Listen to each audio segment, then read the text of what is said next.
Continuando o emprego do pronome oblíquo o, a. Nós vamos ver, por enquanto, apenas o e o a. Então, olha só. Eu molhei a garota. Eu sei que com o verbo molhei, tem o i, que diz que o sujeito sou eu. Eu molhei, pratiquei uma ação, então vou fazer a pergunta.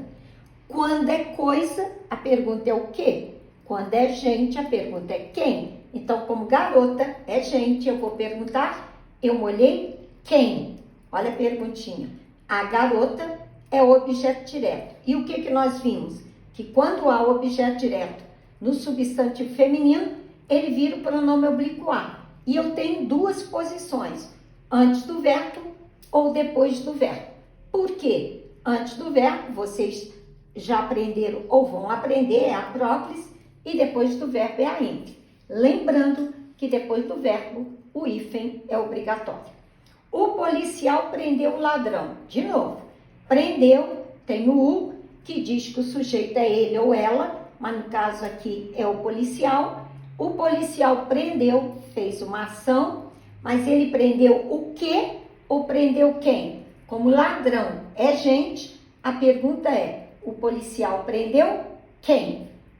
O ladrão é o objeto direto, vai virar um pronome oblíquo o e pode ficar antes do verbo ou depois do verbo.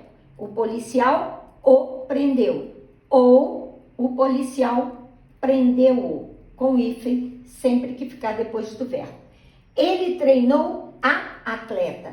Treinou tem o U, mas por causa do O, toda vez que tem ou, é possível ser eu em alguns verbos. Mas ninguém vai falar eu treinou. Então é ele. Não preciso procurar. O sujeito está aqui.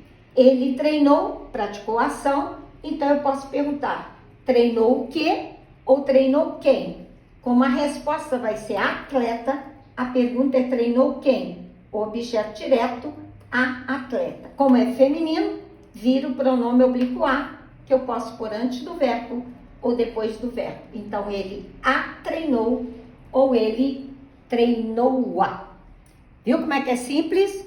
Tem como errar? Não. E agora nós vamos ver mais um pouquinho do o e do a, para depois entender o lo lá e o no não.